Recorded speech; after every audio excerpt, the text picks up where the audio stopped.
ತುಂಬ ತಿರುಗಾಡಿದ್ರು. ಏನು ಹೇಳಿದ್ರು?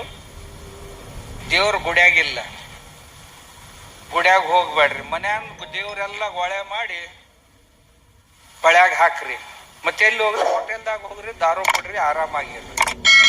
ಅದ್ರಾಗ ಒಬ್ಬ ಹೆಣ್ಮಗಳು ಭಾಷಣ ಮಾಡಿದ್ಲು, ದಾರು ಕುಡಿದ್ರಿ ಏನಕ್ಕೈತಿ ಅಂತ ಒಬ್ಬಕ್ಕೆ ಹೇಳಿದ್ಲು. ಮತ್ತೊಬ್ಬ ಭಾಷಣ ಮಾಡಿದ, ಮಾಂಸಾಹಾರ ಮಾಡಿದ್ರೆ ಏನ್ ತಪ್ಪಕ್ಕೈತಿ ಅಂತ ಒಬ್ಬ ಭಾಷಣ ಮಾಡಿದ. ಅದ್ರಾಗ ಇವ್ರೇನಪ್ಪ, ಬಸವ ಸಂಸ್ಕೃತಿ ಅಭಿಯಾನ.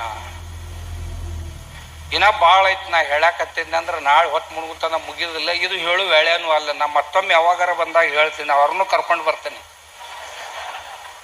ಅವ್ರನ್ನ ಮುಂದೆ ಕುಂದರ್ಸ್ಕೊಂಡ ಹೇಳ್ತೀನಿ. ಹೇಳಿರ್ ನಾನೇ ಹೇಳ್ಬೇಕಾ ಸುಳಿ ಮಕ್ಕಳಿಗೆ, ಮತ್ತೆ ಯಾರು ಹೇಳಕ್ ಸಾಧ್ಯ ಇಲ್ಲ. ಹಿಡಿದು ಮೆಟ್ಲೆ ಹೊಡಿಬೇಕು ಅವ್ರನ್ನ, ಮೆಟ್ಲೆ ಹೊಡೆದ್ರು ಕಡಿಮೆನೇ ಐತಿ.